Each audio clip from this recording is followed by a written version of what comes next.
A long time ago, there lived a wonderful girl called Ella. She lived with her parents, her mother and father. The three of them loved each other very much. They lived in a fine house and had a good life. They were very happy together. One day, Ella's mother got ill, and unfortunately, she passed away from the disease. Ella and her father were very upset. Ella's father did the best job he could to raise his daughter on his own. It was difficult, but he did a great job and she loved him very much. Unfortunately, Ella had a real hard time and missed her mother terribly, partly due to the fact that her father knew that Ella would do better with another mother figure. He married another lady. That lady was a widow, and she had 2 daughters of her own. So the 2 families moved into a larger house, and the 5 of them got on great. Ella seemed to fit in very well and had 2 stepsisters who she liked. Tragically, Ella's father passed away not too long into the marriage. Ella was heartbroken once more. Ella was desperately unhappy. She missed her father very much and still missed her mother. She noticed that her stepmother was giving her chores very frequently, and she also noticed that she wasn't giving her own daughters, Anastasia and Griselda, anything to do beyond taking salt and pepper out to the dining table. That didn't seem fair at all. One of the other chores that Ella was made to do was to clean out the fireplaces. Anastasia and Griselda became cruel. No longer did they just call her Ella. They called her Cinderella. Cinderella. One day there was a knock at the door, to which Ella answered, as was her duty. Some very formally dressed men from the royal palace asked if the lady of the house was present, and before Ella could call her, her stepmother appeared at the door and pushed her out of the way. Ella moved forwards to clear the way for her. Her stepmother seemed angry at whatever impudent intrusion this was. She was told that there was to be a royal ball at the royal palace. The Prince Regent wanted to hold the ball for all women of the region, and all ladies were invited to attend. Ella's stepmother seemed to change her attitude. She proclaimed, "I am the lady of the house, and I have 2 daughters who would also wish to attend, so put us down for 3. It wasn't long before Anastasia and Griselda were boasting about the fact that they were going to be attending the prince's ball. They knew very well that Cinderella would not be able to go, and they made sure of that. Griselda cruelly joked with Anastasia in front of Cinderella that she would dress up as a maid. Another deliberate, cruel comment directed at Ella. Ella had to continue cleaning out the fireplace and doing other chores around the house. While she did so, Anastasia and Griselda sat around, admiring the different dresses. Ella so missed her father, and she so missed her mother. She was desperately unhappy. She was not liked or wanted in this home. Her father would never have allowed her to be treated like this. Now that Ella's father had passed away, all the money was in the hands of the stepmother. So the stepmother and the 2 daughters were getting new dresses, one dress after another. No, this one didn't look right, so let's try this one. The nasty stepmother was also trying on different dresses. She also seemed very excited about going to the ball.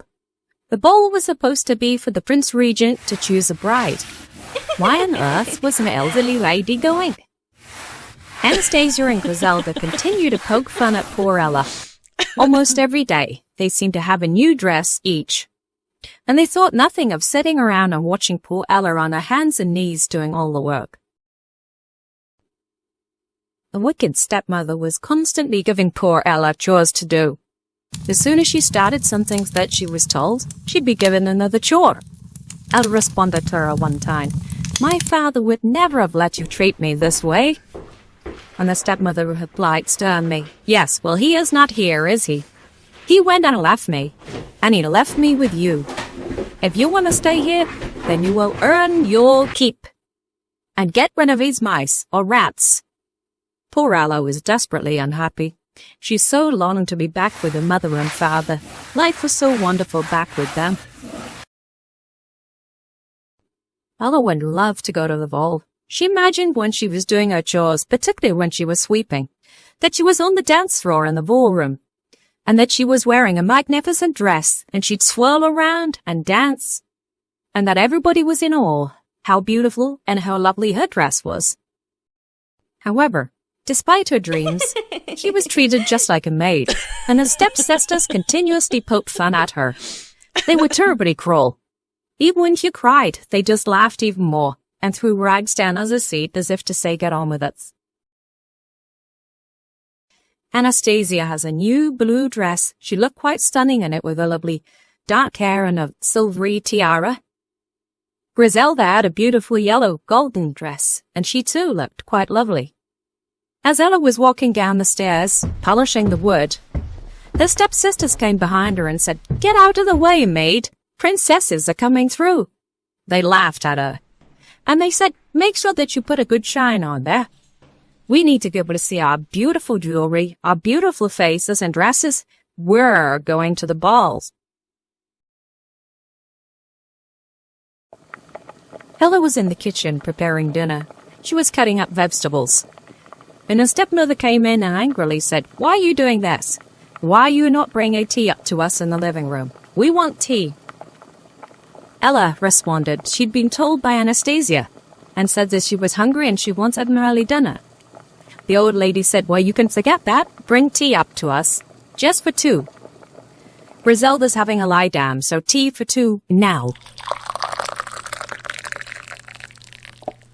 So Ella made tea, brought it up to the living room, and proceeded to pour the 2 cups for her stepmother and her stepsister. The stepsister said, "Go and get us some cakes," and spoke with her mother. Her mother grinned.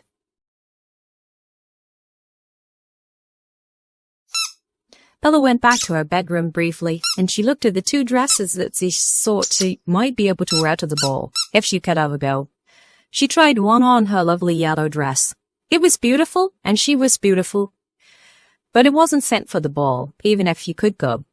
The stepmother tried on her beautiful new blue dress in front of the mirror in her bedroom. She tried on the gold dress. It too was stunning. She thought very highly of herself and just imagined that she was going to get pecked by the prince. She went into the daughters' bedrooms, and Anastasia was wearing a beautiful pink dress. Griselda was wearing an emerald green dress. Emma brought a tray of cakes that she'd cooked. Her stepmother took one, and she looked very unapprovingly. She said, "This smells. This is not right." Her stepsister turned her back on her and said, "Go and get us chocolate cake." The wicked stepmother gave Ella a huge list of chores. She said, "Here's a list of chores I need you to do over the next few days. We're out tonight, and you can make a good start on them. Make sure you do. I want to come home, and I want to find that many of these chores are done." Early that evening, the 3 ladies were ready and dressed smartly to attend the ball. Ella had the displeasure of having to see them off. It was very distressing for her knowing that she would not be able to attend the ball, and these 3 ladies who seemed to be so undeserving were getting to go. Once the 3 ladies were comfortably seated in the coach, the coachman closed the door and made sure it was secure. The driver flicked the reins and the horses reared up, and they were off. They started to proceed down the street, ready to head to the ball. The ladies were so excited. Ella went to her bedroom to compose herself. She was very sad, and she was very upset when she found that her 2 dresses, the pink one and the yellow one that she put aside, imagining that she'd be able to go to the ball, somebody had cut them. Ella walked down the staircase to make a start on the chores, and as she did so, when she got to the bottom, she heard a strange noise, and a strange purple smoke appeared before her. Within the smoke appeared a beautiful elderly fairy. The fairy said to Ella, "Fear not, my child. I am your fairy godmother, and I can grant you a wish." She said to Ella, "If you could go anywhere this evening, where would you like to go?" Ella said, "Oh, I would dearly love to go to the ball. The prince's ball." Ella said, "The ball is where I'd like to go, but I have no dress and no shoes, and no means to get there." The fairy said, "Fear not." 5 friendly mice appeared at Ella's feet. These were her friends in her room. They looked up, and they looked joyful. Fairy godmother made 2 more flicks of her wand, and as she did so, a ring of fairy dust fell down around Ella, and she was now dressed in a beautiful pale blue satin dress. Her hair was done, she had a tiara on, and she was stunningly beautiful. The mice were overjoyed and jumped for joy. The fairy godmother flicked her wand once more. She said, "Ella, now turn around. Here is your coach to the ball." The mice had been transformed into 2 beautiful horses and 3 coachmen. and a nearby pumpkin had been transformed into a beautiful pumpkin golden coach. Now go to the coach, Ella, and seat yourself.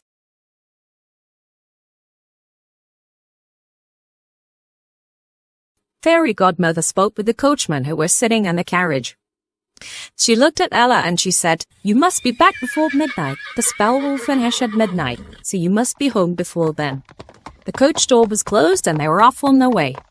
Meanwhile, in the other coach on the way to the palace, the three ladies were in there and they were excited as anything. It was a beautiful summer's evening and they were all delighted to be going to the ball. The wicked stepmother was terribly excited, especially when they could see the palace in the view amongst the sunset. The stepmother and her two daughters are busy discussing which one of them the prince was likely to choose. It's such beauty on them. There's no way that the prince would even consider any of the other women. The first coach arrived at the palace, and how beautiful it was. The ladies disembarked from the coach and, as directed, made their way to the entrance to the magnificent ballroom. They were so excited. It was a beautiful summer's evening, and they were at the ball. A short while later, Ella was in her beautiful golden pumpkin coach. She was dressed appropriately for the ball. She was happy, the weather was wonderful, and she was going to the ball. It was magnificent. She wondered what the prince would be like, and whether he would pay any notice of her. What if he really knew that she was only a maid? For now, it was magic, and it really was happening. She was on the way to the ball. The royal ballroom shimmered with golden light, as chandeliers sparkled like captured stars. Music floated gently through the air, while guests in fine gowns and dresses glided across the floor, laughing and greeting one another. The stepmother paraded herself around the ballroom, watching everything with sharp, careful eyes. She lifted her chin, making sure everybody could see how important she believed herself to be. Beside her, Anastasia posed herself.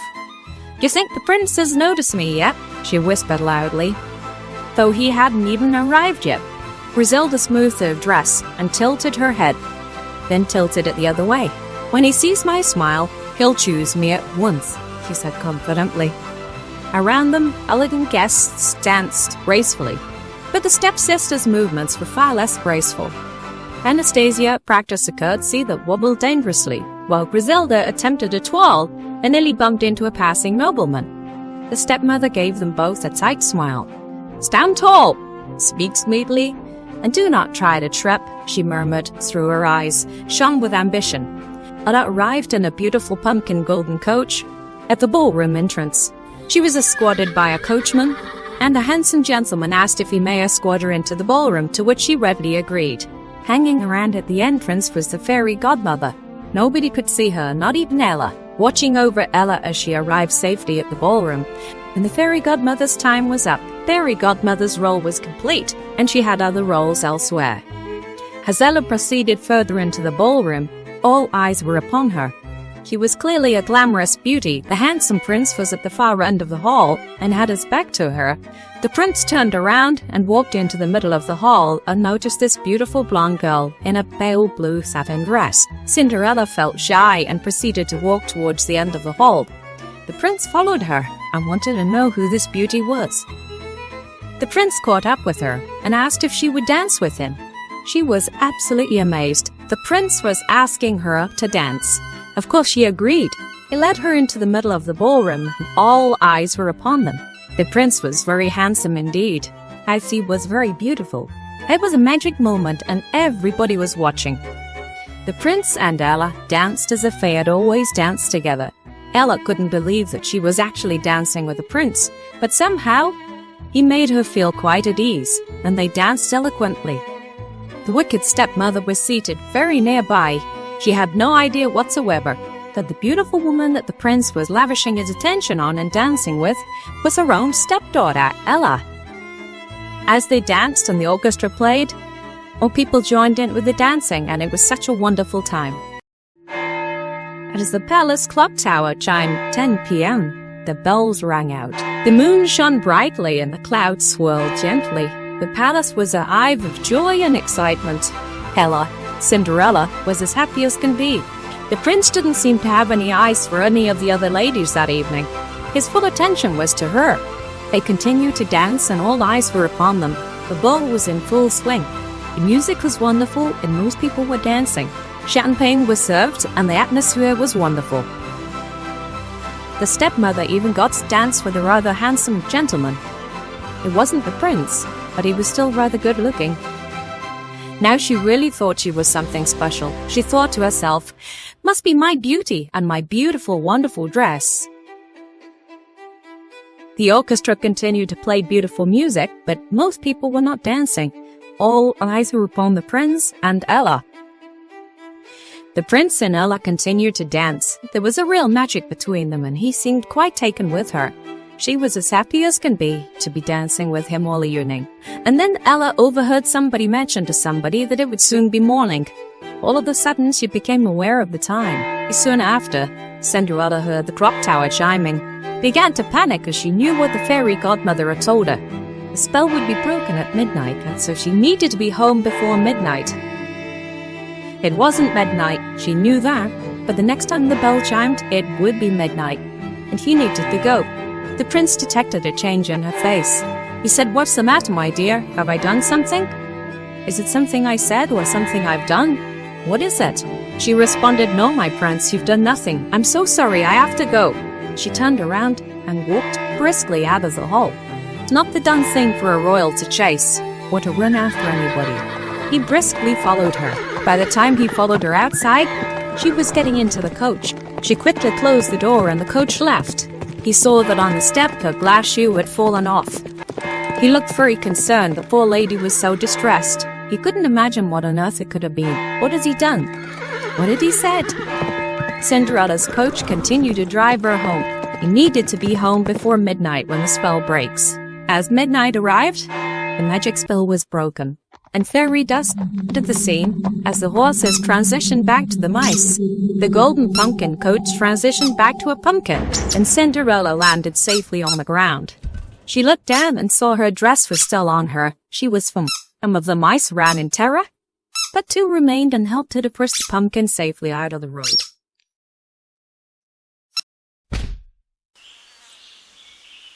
The following morning at 9 a.m., the prince addressed his royal staff.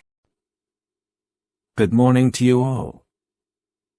Last night at the ball, there was a lady that pleased me. We spent much of the evening dancing together. However, late in the evening, something disturbed her, and she fled. In doing so, she lost a glass shoe on the steps. I have that shoe here on this cushion. It is my desire that we trace this lady. I would like to return the missing shoe to her, and I wish to meet her once again. Sir Cheswick, may I entrust this task to you? Sir Cheswick met with the prince and took the specific orders from him. With the team, they proceeded to go off to fine homes and allow all ladies to try on the glass shoe. He visited many homes, from peasants' homes to fine homes to your average citizens' homes. The ladies declared that that was their missing glass shoe, but it didn't fit any of them. Many ladies got to try on the shoe, even though they really weren't even at the ball, but declared that they were. When asked whether it was the left shoe or the right shoe that was missing, many ladies declared it was the left, was the right. So it clearly wasn't their shoe, and many of them probably weren't even at the ball. At the end of the first day, there was no success. The shoe did not fit a single lady. Many ladies had declared, "Oh yes, that's my shoe," but it clearly wasn't. It is claimed that it was them that was dancing with the prince that night. Simply charming he was. They visited more homes on the third day, and the fourth day, and the fifth day. This went on for 9 days. But of course, there were many more ladies who had yet to try on the shoe. On the 10th day, the royal team arrived, knocked on the door of the wicked stepmother and her daughters. Stepmother was delighted. "Ah, yes, I've been waiting for that shoe. Look, you how it fits me." But it didn't. Her foot was far too big for that shoe. Anastasia tried it on and it didn't fit.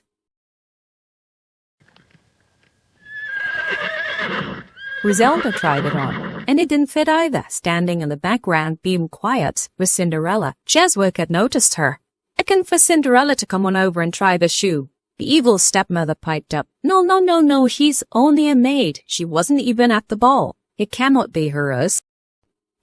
The man showed the three ladies the shoe on the cushion. He told them, "You've all had chance to try the shoe on, and it doesn't fit. The prince's wish that all ladies who claim that they were at the ball have chance to try on the shoe." She kneeled down, and the man presented the cushion with the shoe to her. She took the shoe and put it on her right foot, and of course it fit perfectly. The stepmother was horrified. She exclaimed, "No, no, no, this cannot be. She was not even at the ball. How can it be her shoe?" Cinderella looked at the man and sweetly said, "Sir, it is my shoe. I was at the ball last night, and that's why it fits." She said, "Sir, I have the other shoe. I can prove they're mine." The man said to Cinderella, "My dear, please go to your room and retrieve the shoe. You have both shoes and they fit perfectly. Then we have the proof that the prince needs." Cinderella returned with the left shoe. She picked up the right shoe from the ground and put them on. And of course they both fit. The wicked stepmother and the wicked stepsisters could not believe it. On earth could Cinderella, a lowly maid, have been the beautiful woman dancing with the prince at the ball? It didn't make any sense, and it wasn't fair. The man in the robe told Cinderella that the prince would like to meet her. If she had it, please dress in your ball gown, and we'll take you there to meet him in a royal coach. Cinderella soon returned dressed in the beautiful blue dress. She collected the glass shoes, and she was ready. They moved the royal coach across so she could board. As she did so, she heard her stepmother make a sarcastic comment. Cinderella was presented to the prince. He seemed genuinely delighted to see her again. There was true magic, and he really was very handsome, just as she remembered. They hugged. The magic was still there. Just for fun, they danced a little, just as they had at the ball, and they could hear Cinderella's glass shoes on the floor. The prince then knelt down on one knee, adjusted his position, and looked up at Cinderella. He then said, "Cinderella, my dear, will you marry me?" Cinderella was overjoyed, and she responded, "Why, yes, my prince. I will marry you with all my heart." A few weeks later, they were married in the royal chapel. It was a wondrous occasion. Cinderella and the prince were as happy as can be. But their lives together proved that magic remained, and they were happy for the rest of their lives. Cinderella's life was changed forever. No longer was she a despised maid. She was now a princess married to a handsome prince and lived in a royal palace. Cinderella never forgot where she came from, and she never looked down on anybody, no matter what they did, whether they were a maid, a servant, or whatever. And the prince, as well as being handsome and privileged, was a fine man who treated everybody with dignity. Cinderella never forgot the kindness that carried her through her hardest days. As princess, she helped rule with a gentle heart, helping those in need and welcoming everyone with warmth and grace. Together, she and the prince built a life filled with laughter, fairness, and love, proving that true happiness comes not from riches or fine gowns, but from kindness, courage, and believing in yourself. Now Queen and King, Cinderella and the prince walked hand in hand through the palace gardens, just as happy as they'd been on the night they first danced. As for the stepmother and the two stepsisters, well, for the rest of their lives, they were haunted with guilt and shame, the disgraceful way that they had treated Cinderella. After Cinderella's dear father had passed away and all his money went to a second wife, they spent it all on themselves. They didn't share any with his daughter Ella. They were jealous and resented Cinderella's new life, while she lived a wonderful and happy, graceful life with her prince.